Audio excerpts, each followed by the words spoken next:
What's going on, everybody? Welcome back to the channel and welcome to the first SlapShotBricks Q&A video, aka Ask Slapshot. My name is John and I figured this would be a great opportunity for you guys to get to know a little bit more about me and some of our plans here for our LEGO studio and channel, some of the things that we want to do this year here in 2025, and it's a great way for me to get to know you guys a little bit more, and we do actually have some really good questions to answer for today's first video. First off, I do apologize if there's a little bit of an echo. There's not much in here at the moment. We have most of our collections still sealed in all the boxes, and very much looking forward to getting those boxes opened in the very near future. But here we go. Let's kick off this video with the first question coming from Alby Pops, my good friend Alex. He says, what are some good sources for custom builds / plans? And go-to number one source for that has gotta be ReBrickable.com. There are so many talented creators and mock builders that upload instructions for their designs directly to ReBrickable. And I'm actually gonna be partnering with a lot of them and featuring them here on our channel in the coming years for some specific builds and series that I wanna do here on the channel. It's a great way to support some independent people here in the LEGO community. And if you guys haven't been on ReBrickable's website, there's just so many good creations and alternate builds that people have come up with. It's truly mind-blowing when you just sit down and you think about how somebody can actually take something that they've created in their mind as an idea and then use Lego bricks to bring that creation to life, but then take it a step further and actually create instructions for somebody else to build their creation. Like, it's just pretty crazy, and there's so many talented people out there. The next question comes from Spazoid Designs, our good friend Travis. He said, what made you start collecting? So I've been collecting Lego my entire life. I did start to get really heavy into it back in 2015, 2016, although I was pretty shy and reserved about my Lego hobby and Lego passion up until I met my girlfriend, now wife. We've been married now for 3 years, going on 4, which is amazing. Turns out when I met Joanna, she was just as big as a Lego fan as I was, and she actually came over to my apartment where I hid all my Lego sets. I had all the Lego X-Wings displayed proudly on my shelf. Hid them away when she came over, and then a couple weeks later I actually went to her house for the first time, went down to her bedroom, and it was wild how many Lego sets she actually had. So I felt very confident that I found the right person in life. When you share the same hobby and passion as somebody, that's usually a clear-cut indication that you found the right person. Our next question comes from R. Malloy12345. They said, what's your most wanted set? Unless you own it, then what set slipped through your grasp? And I come back to the same set time and time again. It is one that ironically I don't have, and it slipped through my grasp. The 2019 Star Wars employee gift, the Christmas X-Wing with the Yuletide Santa pilot. Love that set so much. It slipped through my fingers because I had the opportunity to buy it shortly after it hit the secondary market for I think $400 or $500. Now it goes for $900 to $1,000, so not a cheap set whatsoever, but it is one that I will own one day. Maybe not in the near future, maybe not in the medium future, but in the distant future, possibly. I will definitely find a way to own it one of these days. All right, the next question comes from Cuja Jericho98. They said, what 2 Star Wars Lego sets that are over 1,000 pieces should I get with only $600 as my budget? This is actually a pretty cool question here. And we're gonna go over to lego.com and see what we can find. I like this. We have a $600 budget, and we can't go over budget, of course. And we're gonna try to find, they want $2,000 piece Lego set. So here we go, lego.com. I think right now they actually still have the Space Baby GWP as a gift with purchase right now. So of course we're gonna activate our Rakuten. Even though I'm not gonna buy anything right now, I'm still gonna go as if I'm doing a regular shopping trip. Definitely take advantage of Rakuten. Do not leave any free money on the table. But all right, let's go to the Star Wars section and we can sort by price. I also wanna keep in mind some things that are retiring, and you also wanna maximize your money so you don't miss out on something that then retires and then you got to pay more for it on the aftermarket. So if I was Cuja here with my $600, I would not want to buy anything that just came out. I definitely would rather wait for a sale. Unfortunately, you just missed out on a great sale with the Razor Crest that was $600 down to $480. That would have been a great pickup, and you still would have had $120 left in your budget to spend. So we can't actually buy the Razor Crest based on these terms because that would exhaust our entire $600 budget. If you want to go half the budget, I would say maybe grab the X-Wing, this UCS X-Wing, $240. This is due to retire at some point here in 2025, so that could be a good pickup, and that would still leave you with $360 left over. Dark Falcon is a great one to grab as well. That is only $180. The TIE Interceptor UCS is $230. $600, you could really get more than 2 sets. I know you're trying to go for stuff that's over 1,000 pieces, but there's plenty of opportunities to go over 1,000 pieces. I would say do the X-Wing at $240 because that one's retiring. The Ghost and Phantom 2 also retiring. So that only puts you at $400 total. You got $200 left over to save for a rainy day. And the Ghost has 1,394 pieces. X-Wing has 1,953 pieces, so pushing 2,000. I would definitely go X-Wing and the Ghost. Save some money, and you get the Space Baby GWP. Actually, you could get 2 if you make 2 separate purchases. So there you go. You got 2 free bonus Lego sets and $200 left over. That's what I would do. All right, next question comes from Mark H., who says, what was your first Lego set? Mine were Legoland 6927, 6861, and 6870. Now, out of curiosity, I do not know what those sets are off the top of my head, so I actually kind of want to look them up. They only have 4 digits each, so they're going to be some pretty old sets. 6927, all-terrain vehicle. Ooh, an OG vintage space set. I like that. Okay. This one is retired, of course, from 1981. Wow, look at that. $12.99, and it's now at a value of $500. That's pretty wild. What's the other ones? 6861. Now, I'm guessing this is probably from Mark's childhood here. This one also is a classic vintage space set here. The X1 Patrol Craft. Wow, look at that. This was a retail price of $399. Now $265. That is wild. Last one was 6870. The Space Probe Launcher. Another throwback space set. Love classic space.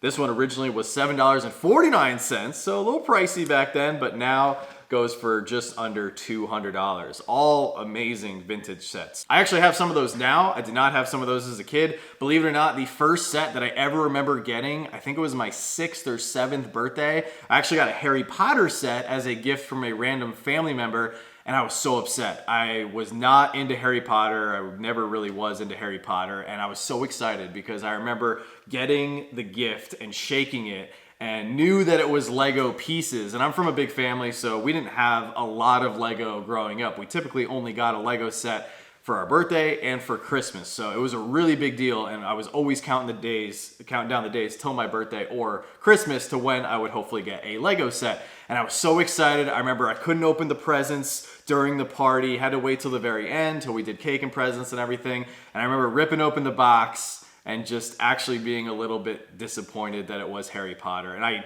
vaguely remember the set. I'm sure if I saw it, you know, I would recognize it, but it was a little like castle looking build, and it had Harry and Hermione and maybe one other minifig. It was a smaller set, but it was a fun build. I really enjoyed it, and at the end of the day, Lego is Lego. And kind of piggybacking off of that, our next question comes from Ace. He says, if you were into Lego as a kid, what was the set you had to have, and do you have it now? So like I just mentioned, as a kid, I mean, any Lego that we got for the most part was always exciting. I don't really remember a specific set that I wanted or that was the set to have as a kid. I remember I always wanted something Pirates. Pirates was really my jam. I remember getting some bulk boxes of bricks, and we would just kind of, you know, pretend to make pirate ships and boats and stuff. So I was definitely really into Pirates as a kid, but I never remember going to the Lego store as a kid. I don't think there was a Lego store near where I grew up for the most part.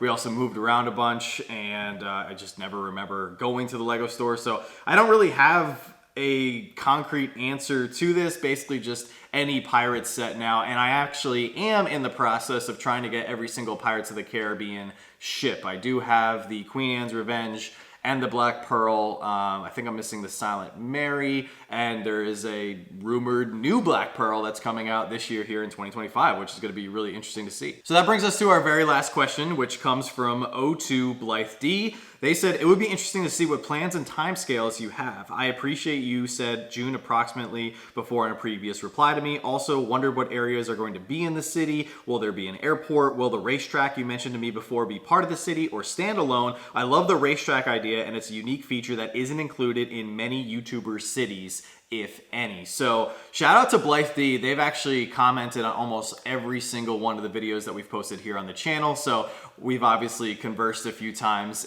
with their questions regarding our future Lego City. Really appreciate the interaction. It truly means the world. So I did say June approximately as when we would hopefully start building and working on the Lego City, with it being May 16th as of the recording this video. We still have a lot more work to do here on the studio, so it might be more July, August timeframe, but I definitely think June is a realistic timeframe for when we'll start actually building sets here on the channel. The next thing you mentioned was, will there be an airport? 100%. I really want to build an airport. I actually have several Lego City scale sets and airplanes that I've been, picking up and collecting over the last few years, specifically with the intention of building an airport. There's also definitely going to be a racetrack. So one of the things I've wanted to do for years is, when we finally got to building our Lego City, is I want to build a really cool racetrack that isn't standalone just on the side of the Lego City, but it actually flows through all the different parts of our Lego City landscape, and not just where the downtown core is. I also want to have a medieval area, and I thought it'd be really cool if you had like the racetrack cutting through the airport, going through the medieval area, coming out and maybe crossing underneath the bridge that's connected to the seaport, for example. There's a lot of different things that I want to have included in our Lego City, and I want the racetrack to actually go through it all, because I feel like there's so many opportunities for storytelling with all the race cars that are then going through all these different environments. I also want to make a really cool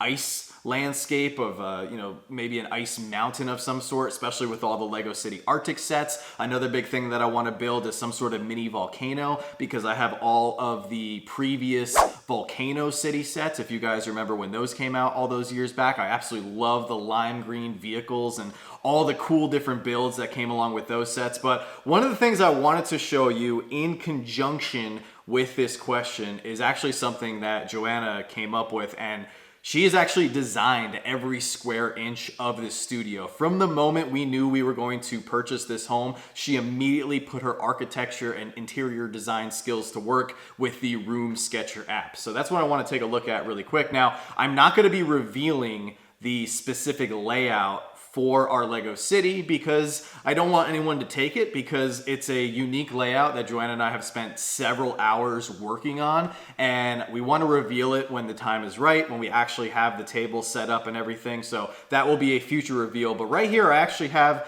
the layout of the first floor here of the studio. So I'm actually sitting right here in this area where you see the little black chair. This is a nice rug that we're going to have, and this is going to be the main studio table where I'm doing my main videos and showing off builds and doing all of the primary filming for the channel.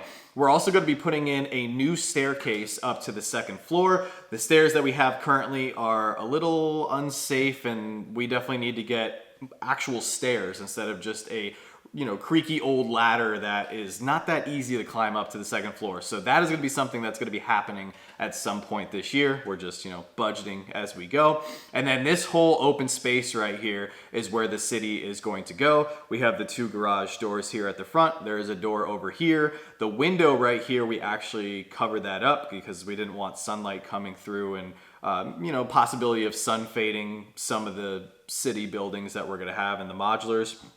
Over here is actually going to be a little workout area, and then we are going to be building a bathroom here in the back left-hand corner. So this is the layout of the room. We're also going to have the Billy bookcases here along the side, where we're going to be displaying all of our larger sets that don't necessarily fit into the city. And then we even have this whole shelf that the contractor very cleverly designed. Up here, we're going to be displaying a lot of large Technic sets, maybe some oversized buildings that don't necessarily fit in the city.